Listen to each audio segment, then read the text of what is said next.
خاموشی انسان کو باوقار بناتی ہے اور بےہودہ گوئی سے ملامت حاصل ہوتی ہے۔ جو لوگوں سے کنارہ کش ہو جاتا ہے اس کا زہد و تقوی کمال حاصل کرتا ہے۔ کمینہ پن برائی کو دعوت دیتا ہے اور ذکر الہی سے سینہ کھلتا ہے۔ دانائی سے راہ ملتی ہے جبکہ نہ سمجھی گمراہی کی علامت ہے۔ اللہ تعالیٰ کے احکامات پر عمل پیرا ہو جاؤ تاکہ گمراہی سے بچو۔ غریبوں کے پاس بیٹا کرو کیونکہ اس سے تمہاری طاقت بڑھے گی۔ زندگی جینے کے دو ہی راستے ہیں، بھول جاؤ انہیں جن کو معاف نہیں کر سکتے اور معاف کر دو انہیں جن کو بھول نہیں سکتے۔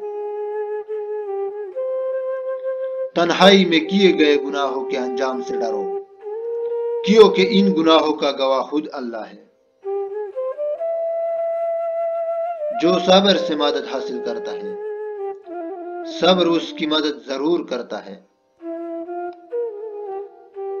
صلہ رحمی کی بدولت اللہ تعالیٰ کی نعمتوں میں اضافہ ہوتا ہے۔ صلہ رحمی مال کو بڑھاتی ہے اور عمر کو زیادہ کرتی ہے۔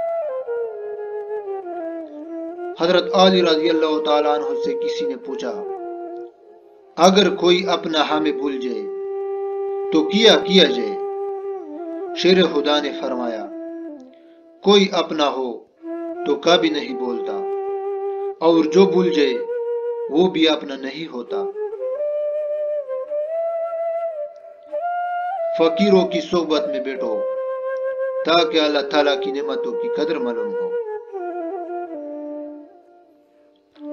دناؤں کی صفت یہ ہے کہ وہ آخرت کی جانب متوجہ ہوتے ہیں اور جنت کا عاشق ہوتے ہیں۔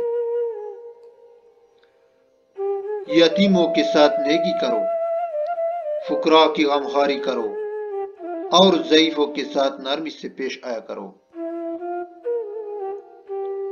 اہل عقل کو ادب کی ایسی ضرورت ہے جس طرح کھیتی کو پانی کی ضرورت ہے۔ ظلم کا انجام برا اور خراب ہے اور حرص دوستی کو ختم کرنے والا ہے۔ چھوٹے چھوٹے شکووں سے بڑے بڑے رشتے کمزور ہو جاتے ہیں۔